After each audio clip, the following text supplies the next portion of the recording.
কৃষি আমাদের চেতনার উৎস, সংস্কৃতির শেকড়। কৃষি আমাদের প্রাণ ও প্রেরণার গভীর ভিত্তি, উন্নয়ন ও অর্থনীতির প্রধান নিয়ামক। কৃষি দিবানিশি।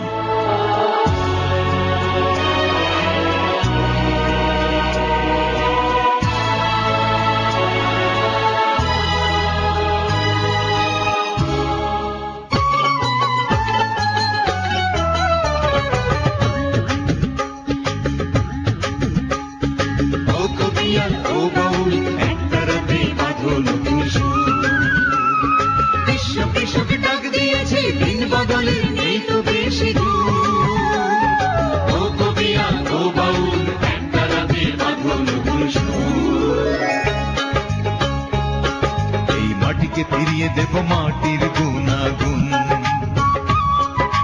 বীজ থেকে আনবো সম্ভাবনার ভ্রূণ, বদলে দেব চাষের রীতি, দূর করে সব ভয় ভীতি, আনবো টেনে বিশ্ব ঘুরে কৃষি জ্ঞানের নতুন রীতি নীতি, স্মরণে স্বপনে ভাবনায় চিন্তায় হৃদয় জুড়ে বাংলাদেশ আর বাংলাদেশের কৃষি।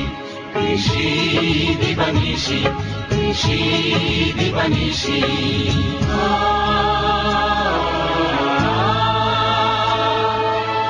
চিরসবুজ, শান্ত আর নিভৃত বাংলাদেশের গ্রাম গ্রামান্তরে নীরবে ঘটে চলেছে এক বিরাট বিপ্লব।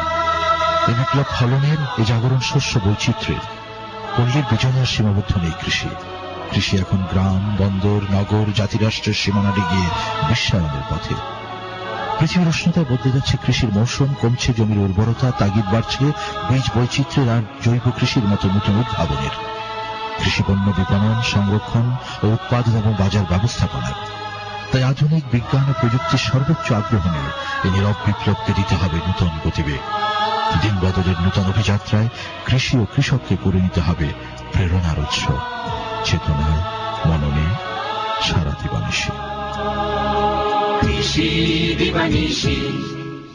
আসসালামু আলাইকুম, কেমন আছেন প্রিয় কৃষক ভাইয়ের? আমি শাইখ সিরাজ আপনাদের সাথে কথা বলছি কৃষি দিবানিশি অনুষ্ঠান থেকে। আপনারা জানেন এই অনুষ্ঠানে আমরা কৃষি সফলতা, কৃষি ব্যর্থতা থেকে শুরু করে কৃষি ফসল, নতুন ফসলের চাষবাস, গবেষণা, বাজার ব্যবস্থাপনা, জৈব কৃষি সহ কৃষি সম্পর্কিত নানান বিষয়ের উপরে প্রতিবেদন প্রচার করে থাকি। আপনারা যে যেখানে বসে আমাদের আজকের আয়োজন দেখছেন, সবাইকে স্বাগত জানাচ্ছি আজকের প্রতিবেদনে।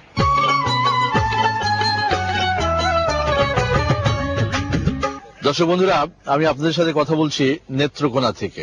নেত্রকোনার কথা আসলেই হাওরের কথা চলে আসে, যেমন মোহনগঞ্জ, কালিয়াঝুড়ি, বিশাল হাওর। এছাড়াও নেত্রকোনায় কিছু বিল আছে, বিশাল আকারের জলাশয়। আমরা যশোরে যেমন বলি যে বাওরের মতো, এখানে এটাকে বলা হয় বিল। যেমন এই মুহূর্তে আমি আপনাদের সাথে কথা বলছি নেত্রকোনা জেলার পূর্বধলা ইউনিয়নের হাটধলা গ্রামের একটি বিলের সামনে থেকে। এই বিলটির নাম হচ্ছে রাজধলা বিল।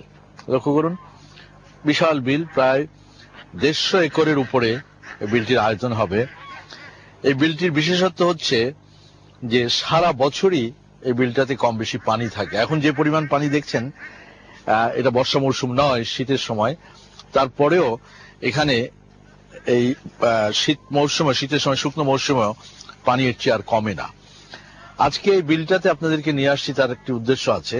সেটি হচ্ছে এই যে বিল সংলগ্ন যে গ্রামগুলো আছে চারিদিকে, এই গ্রামগুলো, এগুলো প্রধানত জেলে পল্লী, জেলেরা বসবাস করে এখানে। প্রায় শতাধিক জেলে সরকারের কাছ থেকে এই বিলটি লিজ নিয়েছে।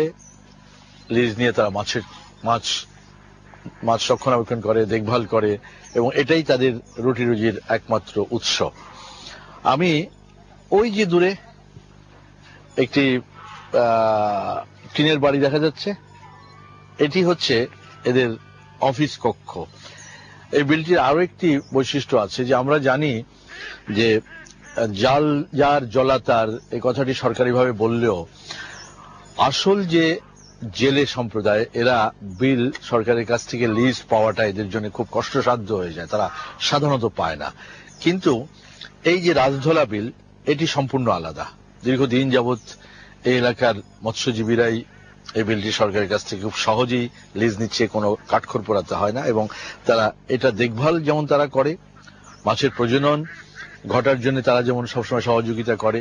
ওই যে লাল শালু কাপড় দিয়ে জায়গাটি ঢেকে রাখা আছে দেখেন এই বিলটির ভেতরে, এটাই হচ্ছে মাছের অভয়াশ্রম। হ্যাঁ, এখানে সারা বছর ধরে তারা মাছ লালন পালন করে এবং প্রাকৃতিকভাবে মাছকে প্রজনন হওয়ার জন্য সুযোগ দেয়। আমার একজন মৎস্য কর্মকর্তা, এই নেত্রকোনা জেলার একজন মৎস্য কর্মকর্তার কথা মনে পড়ে। বছর 3 আগে আমি তার উপর একটি প্রতিবেদন তুলে ধরেছিলাম যে তিনি এই এলাকার মানুষকে বর্ষা মৌসুমে যখন মাছের প্রজননের সময়, সেই সময়টাতে মাছ ধরা থেকে বিরত রাখার জন্য স্থানীয় পর্যায়ে যথেষ্ট কাজ করেছিলেন। পরবর্তী সময়ে তার সুফল এই এলাকার মানুষ পেয়েছে। সেটি যদিও হাওরের অঞ্চলগুলোর কথা, কিন্তু এই রাজধলা বিলের কথা আলাদা। আজকে তারা মাছ ধরবে, ওই যে দেখুন, লক্ষ্য করুন, বিলে মাছ ধরা বেশ কষ্টসাধ্য। অনেকগুলো নৌকোতে করে বিশাল আকারের জাল তারা ছাড়তে থাকে এবং পর্যায়ক্রমে জালকে গুটিয়ে আনে, এক কোনায় এনে মাছগুলোকে ধরে। এই মৌসুমে তারা 2 বার মাছ ধরে, দিনের বেলা একদিনে, রাতে মধ্যরাত থেকে একবার ধরে, আবার সকালে দিয়ে একবার ধরে। আজকে এই মুহূর্তে তারা মাছ ধরার আয়োজন করছে, আমরা সেটাই আপনাদেরকে দেখাবো। এর পরেও একটি কথা আছে, বিশেষত কি এই বিলের, রাজধলা বিলের মাছের বিশেষত্ব হচ্ছে এখানে প্রাকৃতিক মাছ পাওয়া যায়। এর বাইরেও যে চাষের মাছ কম নাই তা নয়। বর্ষা মৌসুমে বর্ষা মৌসুমে প্রচুর কার্প জাতীয় মাছ ছাড়া হয়, পোনা ছাড়া হয়। এর বাইরে এখানে আছে যেটা, সেটা হচ্ছে চাপিলা মাছ। প্রধানত আজকে আমি আপনাদেরকে নিয়ে আসছি চাপিলা মাছ দেখানোর জন্য। প্রাকৃতিক চাপিলা মাছ, প্রাকৃতিকভাবে প্রজনন হয়, বড় হয়, রক্ষণাবেক্ষণ করে, তারপর ধরে বাজারে বিক্রি করে। আছে শোল মাছ, একেবারে প্রাকৃতিক শোল মাছ আছে, শিং মাছ আছে, কই মাছ আছে, চিতল মাছ, কাতলা মাছ। তবে চাপিলার কথাই ব্যাপক বিশেষভাবে শুনেছি। আজকে সেই দৃশ্যই আপনাদেরকে আমি দেখাবো এই রাজধলা বিল থেকে।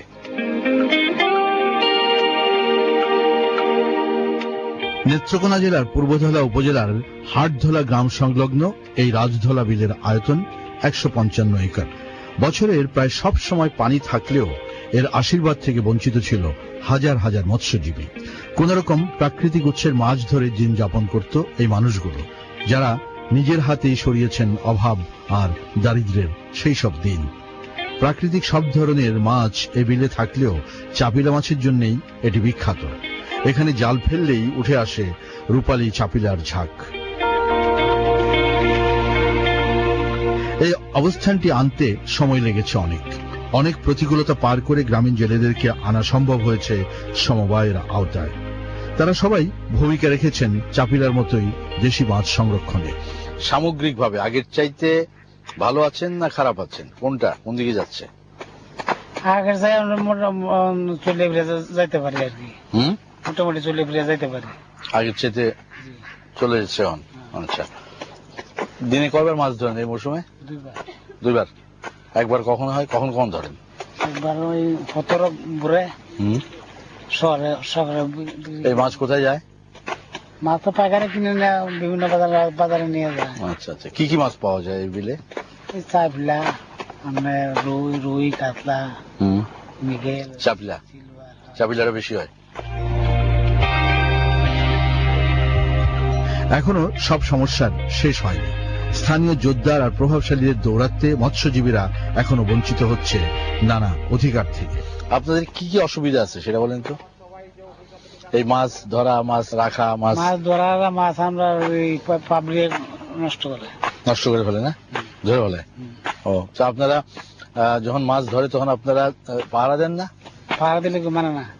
কারা ধরে, কারা? এই যে আমরা এলাকার লোক আছে। কিন্তু এটা তো আশেপাশে তো পুরোটাই তো, অধিকাংশটাই তো জেলে পড়লি, জেলেদের তো, জেলেরাই তো আপনাদেরই তো জিনিস সম্পত্তি এটা, না? তো আপনাদের সম্পত্তি হলে আপনারা ধরবেন কেন? যখন ধরার সময় মৌসুম, সেই সময় ধরবেন।